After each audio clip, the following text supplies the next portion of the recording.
Koneksi antar materi. Coaching adalah sebuah proses kolaborasi yang berfokus pada solusi, berorientasi pada hasil dan sistematis, di mana coach memfasilitasi peningkatan atas performa kerja, pengalaman hidup, pembelajaran diri, dan pertumbuhan pribadi dari coachee. Itu adalah pengertian coaching menurut Grant tahun 1999. Adapun perbedaan antara coaching, konseling, dan mentoring dalam konteks pendidikan adalah sebagai berikut. Ditinjau dari 3 aspek, perbedaannya yang pertama adalah dari segi tujuan. Coaching adalah mengarahkan coachee untuk menyelesaikan masalahnya sendiri dan memaksimalkan potensinya. Sedangkan mentoring adalah membagikan pengalamannya untuk membantu mentee mengembangkan dirinya. Sedangkan konseling adalah membantu konseli memecahkan masalahnya.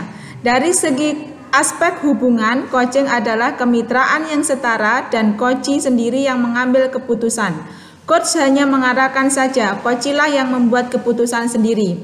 Mentoring adalah hubungan antara seseorang yang berpengalaman dan yang kurang berpengalaman. Mentor langsung memberikan tips bagaimana menyelesaikan suatu masalah atau mencapai sesuatu.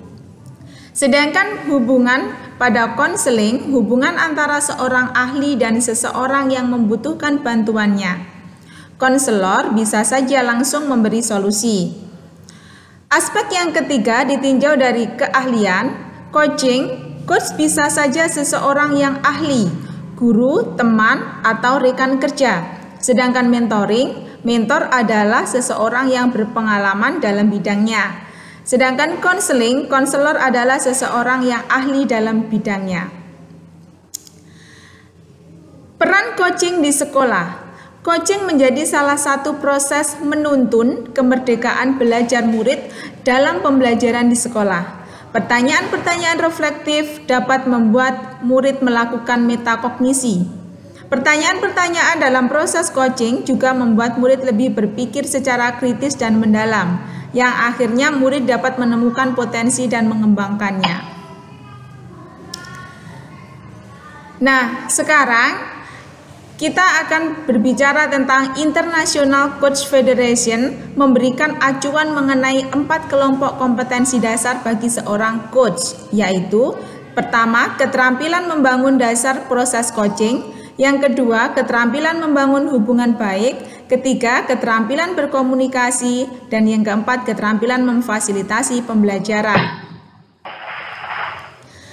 4 unsur utama yang mendasari prinsip komunikasi yang memberdayakan yaitu yang pertama, hubungan saling mempercayai, 2, menggunakan data yang benar, 3, bertujuan menuntun para pihak untuk optimalisasi potensi, dan yang keempat adalah rencana tindak lanjut atau aksi.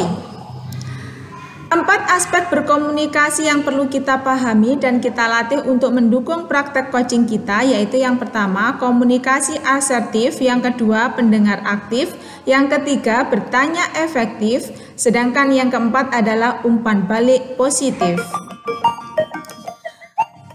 Adapun model coaching yaitu TIRTA.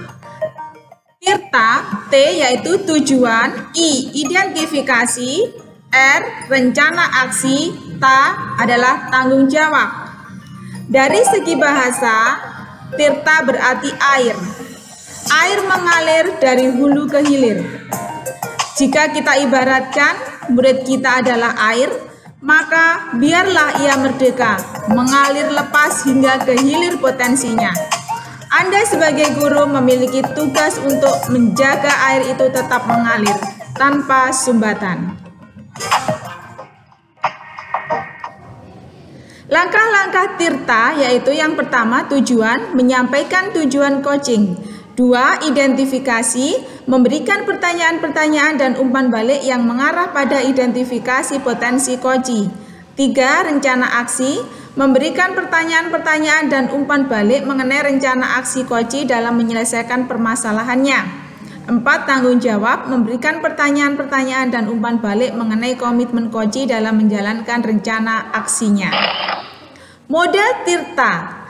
Pertanyaan-pertanyaan yang ada pada setiap tahapnya adalah sebagai berikut. Pada tujuan utama, Apa yang kamu ingin hasilkan dari pertemuan hari ini?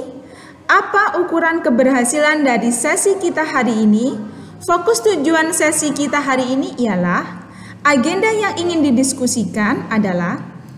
Sedangkan pada tahap identifikasi, contoh-contoh pertanyaannya adalah sebagai berikut. Apa yang paling penting dari hidup kamu saat ini? Apa hambatan yang kamu rasakan saat ini?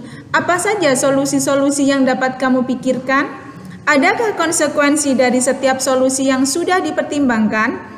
Dari skala 1 sampai 10, di skala berapa kamu berada dalam usaha kamu mencapai tujuan? Sedangkan pada rencana aksi, pertanyaannya atau penggaliannya adalah sebagai berikut. Apa prioritas yang kamu siapkan untuk mencapai goalmu? Strategi apa yang akan kamu lakukan untuk mencapai tujuanmu? Ukuran sukses dari rancangan aksi yang kamu buat? Bagaimana antisipasimu dalam mengatasi hambatan? Nah, pada tahap tanggung jawab, adapun kalimat-kalimat yang bisa digunakan adalah sebagai berikut. Kesimpulan dari sesi coaching kita saat ini adalah, komitmen apa yang kamu buat untuk menjalankan rencana aksimu?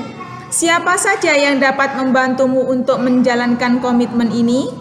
Kapan kita akan mengadakan tindak lanjut dari sesi kita?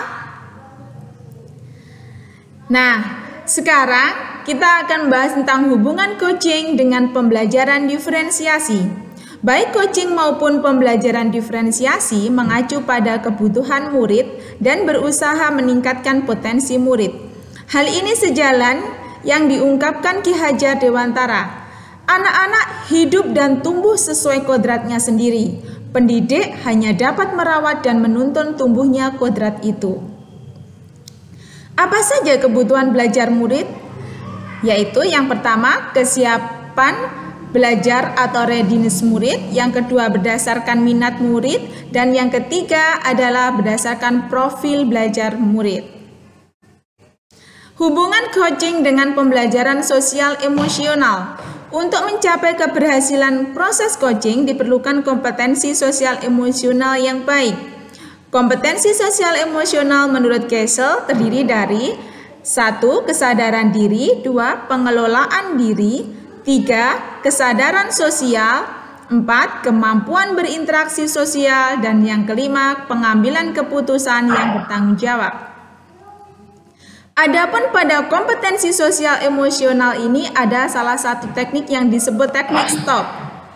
Nah, pada teknik stop ini, stop berhenti, T-nya take a breath atau tarik nafas dalam, kemudian O-nya observe atau amati, P-nya proceed atau lanjutkan. Mindfulness adalah latihan kesadaran penuh yang dapat mengaktifkan otak depan. Otak mengendalikan emosi, kesadaran, dan mengontrol emosi positif. Bagian otak ini akan berfungsi lebih efektif ketika mendapatkan stimulasi.